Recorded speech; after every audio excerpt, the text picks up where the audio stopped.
ஒவ்வொருத்தருக்கும் ஒவ்வொரு வகையான பயம்.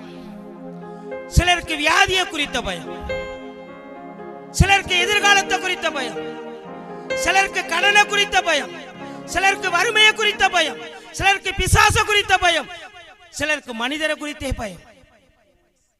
பயத்தோட நடுக்கத்தோட இதுக்கு பிறகு நான் என்ன செய்ய போறேன், என் பிரச்சனை யாருக்கு தெரியும், என் வேதனை யாருக்கு தெரியும், என் கஷ்டம் யாருக்கு தெரியும், என் வறுமை யாருக்கு தெரியும், என் மன உளைச்சல் யாருக்கு தெரியும் என்று கண்ணீரோடு வேதனையோடு பல வருடங்களாக நாட்களை கழித்துக் கொண்டிருக்கிற, சாவு எப்ப வரும், மரித்தா நல்லதே என்று சொல்லி புலம்பிக் கொண்டிருக்கிற உங்க வாழ்க்கையில என் வாழ்க்கையில இந்த இரவு வேளையிலே இயேசு அற்புதம் செய்ய போகிறார்.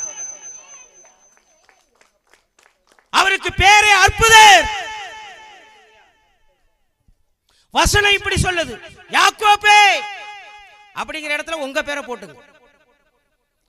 யாக்கோபே நீ என்னுடையவன். இங்க இருக்கிற ஒவ்வொருத்தரும் இயேசுடையவன்.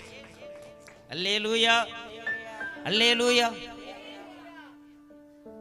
2000 ஆண்டுகளுக்கு முன்பாக கன்னி மரியாள் வயிற்றிலே பரிசுத்த ஆவியானவர் நிழலிட்டு பரிசுத்த ஆவியினாலே இயேசு இந்த உலகத்தில் பிறந்தார்.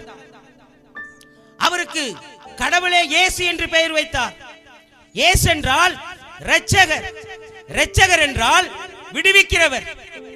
பாவத்திலிருந்து விடுதலை, சாபத்திலிருந்து விடுதலை, வறுமையிலிருந்து விடுதலை, பிசாசின் போராட்டத்திலிருந்து விடுதலை. இரட்சகர், விடுவிக்கிறவர். இயேசு என்றார் இரட்சகர்.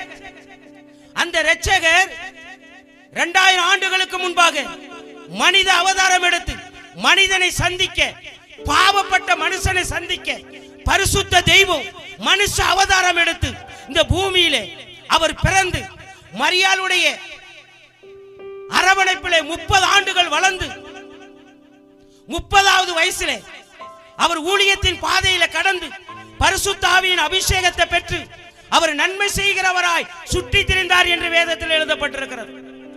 செவிடர்களுடைய காதுகளை திறந்தார், பிறவி குருடர்களுடைய கண்களை திறந்தார், ஊமையனை பேச வைத்தார், மரித்தோரை உயிரோடு எழுப்பினார், காற்றையும் கடலையும் அதட்டினார். அவர் நன்மை செய்கிறவராய் சுற்றி திரிந்தார்.